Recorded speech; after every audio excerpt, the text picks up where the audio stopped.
Human resources in an organization.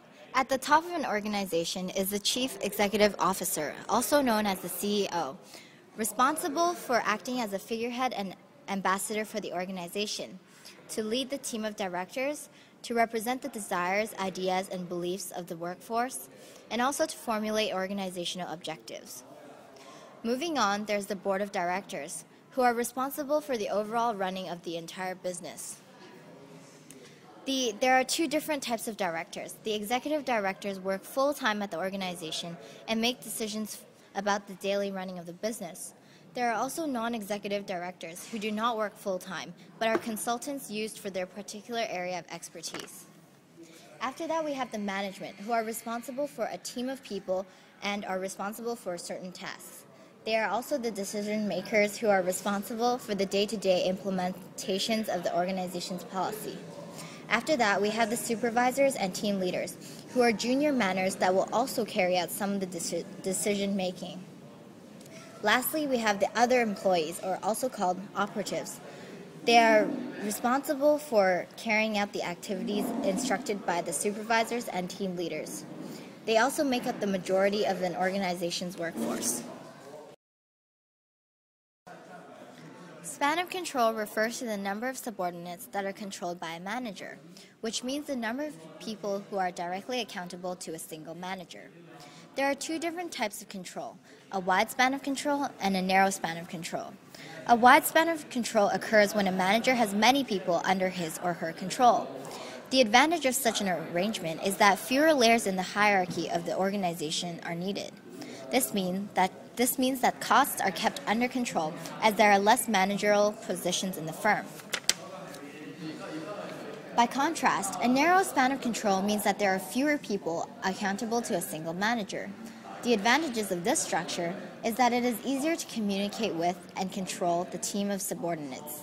Smaller teams, as a result, are more productive since there is likely to be more team spirit. Now let's take a look at different levels of authority in an organization. In a centralized structure, the majority of decision-making is performed by a small amount of people, usually the senior management team. Decisions are made through people in the center of the structure, without any form of communication between other members of the organization. There are many advantages and disadvantages to a centralized structure, as managers need to collaborate to come to a decision. Advantages include better control and better sense of direction, as decisions are made by a constant and qualified senior management team.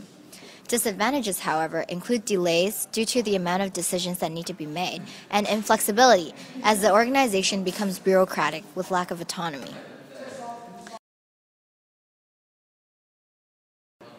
A decentralized structure is an alternative decision-making system where authority and responsibility is passed on to others. Although the key power is still centralized in the heads of the senior management, other departments may be empowered to make decisions on behalf of the organization. Some advantages of decentralized structures include more input from the workforce, faster decision-making, and higher morale, as empowered staff are more likely to feel motivated.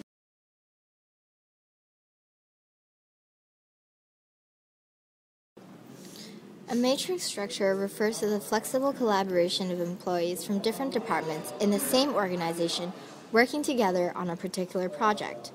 Thus, in a matrix structure, workers have the opportunity to work with staff from other departments. The advantages of such a structure include reduced pressures on senior management, cultivation of teamwork and collaboration, and also increased staff motivation. There are also disadvantages, however, such as conflicts of loyalty, prioritization, and difficulty in getting along with team members.